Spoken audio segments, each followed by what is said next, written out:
Whenever World Have Your Say comes to Africa, we hear criticisms that the Western media is too negative about this continent.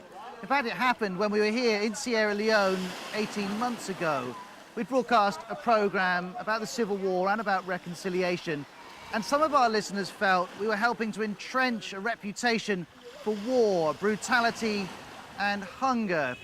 Now, with an irony not lost on me, we're also here to gauge reaction to the Charles Taylor verdict and to talk about the Civil War. But we've also taken time to discuss with Sierra Leoneans whether the Western media is getting it right. As I was leaving the beach, one woman shouted at me in Creole, "You're only here to film the African monkeys," she said. I offered to film her comments and include them, but she declined. Another person with criticisms for me was World Have Your Say listener Al-Hassan, who kindly asked us round to his flat. Ross, look, I love the BBC, absolutely. But I think your coverage on Africa and the Africans has to improve. You guys inadvertently concentrate on the downside. Africans are poor, they are uneducated, they are uncivilized, they are barbaric. I think that has to change. You want to report? You paint a complete picture. How about our beaches? How about the hospitality of our culture? How about the extremely brilliant young Africans that have changed the world? How about African Nobel Prize winners? And in the eyes of the critics, this perceived negativity of the Western media has consequences. The tourism industry is one of those industries that is affected by the stories that come out in the media. It's very fragile, not just in Sierra Leone, but globally. We often have clients who, when they mention that they're coming to Sierra Leone, for example, the first questions that they get asked is have they taken out life insurance? And then, of course, they come to Sierra Leone and they find out that Sierra Leone is nothing like the image that is actually portrayed in the press. I wondered how the local media tackles this issue. Does it have a responsibility to focus on the positives in Sierra Leone and in Africa? Good Morning Sierra Leone, the program To find out, I visited the national broadcaster SLBC to be a guest on Good Morning Sierra Leone and to meet its Director General. One is to make a film for World Have Your Say's TV edition where we're discussing whether the Western media is too negative about Africa. If we talk about good journalism, we talk about how important it is for us to cover far areas of the country and give people voices. And we talk about the mountain ranges, we talk about the sea view, we talk about the beaches that we have, so that we can attract people to see the good side of Sierra Leone. And how do you go about telling the country about the serious problems there are? We want to be very careful how we tell our own stories. When Africans hear bad stories from their African reporters, they feel that it's coming from a genuine background. And so we sort of appreciate the fact that, yes, we have searched ourselves, we are a mirror to ourselves, and we're able to say, yes, this is our problems, and this is how we can solve the situation. And again, remember, the Western media will tell you, well, it's not my problem, it's not my responsibility to provide solutions to you. The African audience have a feeling that, well, yes, it is easier, it is acceptable to listen to an African media telling my problems. When it comes to the Western media, we think there's some hypocrisy in the process of telling my story. It might be easier for some Africans to hear bad news from the African media, but clearly the Western media is not going to stop reporting on countries like Sierra Leone, so it's about finding the right balance. Now, this country is indisputably incredibly beautiful. Its economy is surging too, and when you arrive at the airport, there are big signs welcoming you to the land of smiles. And if you did come here expecting despair and misery on every corner, then you wouldn't find it. But nonetheless, you don't have to spend any amount of time here in Freetown to see enormous amounts of evidence of abject poverty. And for foreign journalists like me and the rest of the World Have Your Say team, it's about trying to get that balance right. But you should put that in your story. Another World Have Your Say listener who got in touch was Theo Nicol. He'd called to ask us to attend a journalism seminar that he was organising. Of course, we agreed, and we invited one of the BBC's most senior African journalists, Josephine Hazeley, to meet him. The Western media is not treating Africa fairly. I think most of the time the issues are handled negatively. All the time you talk about wars, talk about famine, you talk about sufferings of our people, and we have so many positive things to report, Josephine. Tell me, don't you have wars in Africa? We do have wars. Don't you have famine in Africa? Sometimes we do. Don't you have corruption in Africa? We do have. Should we ignore them?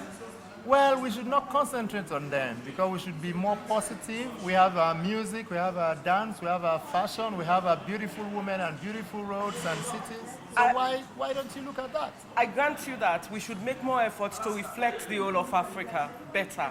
But the fact remains that we need to tell people about the evils, the injustices that are committed, so that if nothing else, they're not repeated. And therefore, we need to spread the word. If we don't tell people about the famine, how would we get help to come and help those who need food at that particular time? Do you think the BBC spends too much time covering the 10-year-old war in Sierra Leone? Well, I'm not too sure the BBC spent too much time covering the war. I think basically what the BBC was looking for the negative sides of the war. Was looking for The war was not pretty.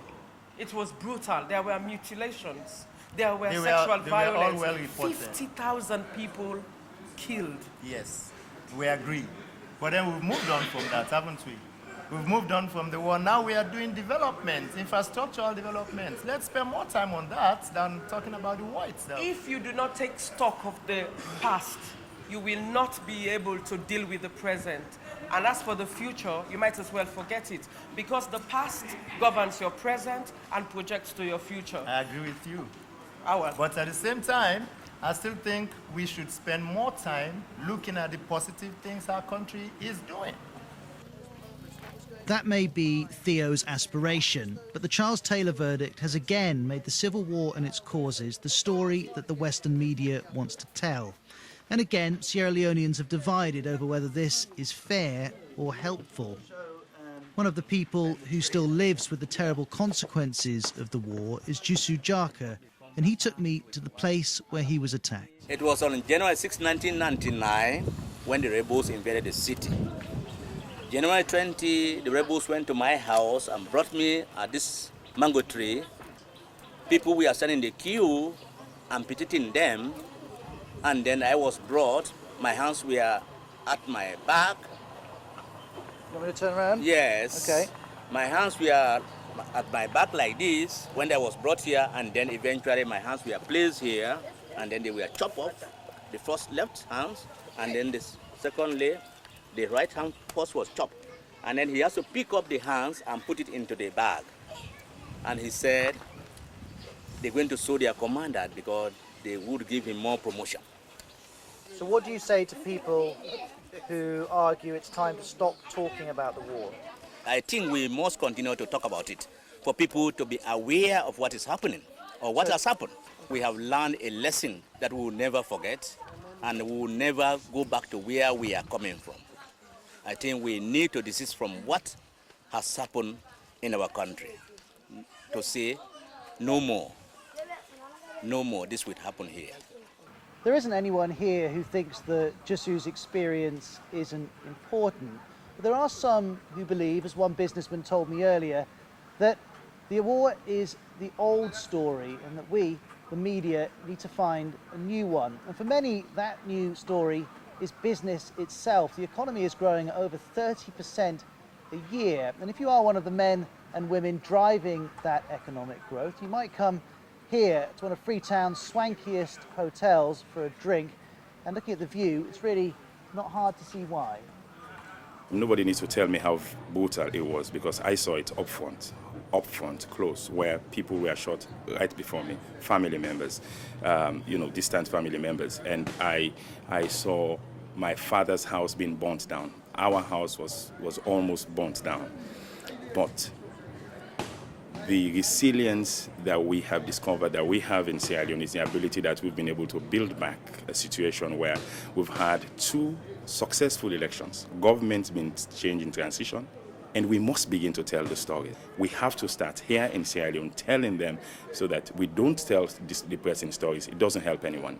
I wouldn't want to wait for the Western media to come and tell my own story. If we tell it very well, they will come. So this is what I think. We have to begin to write our own story, tell our stories as loud as possible. For all this positivity, though, some argue that the city spread out below Joe holds pressing stories which have to be told, whether they're considered negative or not. The government is actually doing great with with regards to developmental issues in the country. But I want to say there are yet lots that needs to be done with regards to health, with regards to education and water and proper housing. Like this house you are seeing here, the people in this house have to walk a few meters away to fetch water, and it's really difficult. And we really need to say the reality that is happening on ground. Yes, we know people are frowning at what the international media is saying, but this is the reality. And if they are ignoring that the international media should not say things like this, then I don't think it's right. They need to say it, because once the international media keeps saying it, then it will prompt change, it will prompt action.